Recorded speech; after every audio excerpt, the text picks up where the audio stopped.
नमस्कार, जय शिवराय. थालीपीठ म्हटलं की सर्वांनाच आवडतात, पण हेच थालीपीठ जर उपवासाला भेटलं तर चला तर पाहू उपवासाचं थालीपीठ कसं करायचं ते.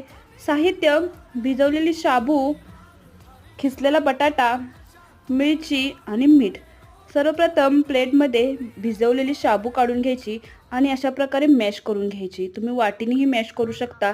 त्यानंतर त्यामध्ये चवीनुसार मीठ आणि खिसलेल्या बटाट्याचं प्रमाण अगदी जास्त असलं तरी चालेल, कारण आपला थालीपीठ क्रिस्पी होतं त्याच्यामुळे. त्यानंतर हे एकजीव करून घ्यायचं. त्यानंतर त्यामध्ये आपण चिली फ्लेक्स किंवा मिरचीही टाकू शकता. अशा प्रकारे मिक्स केल्यानंतर ते एका कापडावरती पसरून घ्यायचं.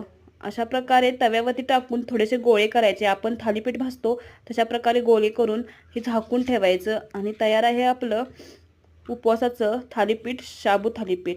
आणि माझ्या चॅनलला सबस्क्राईब करा जेणेकरून माझे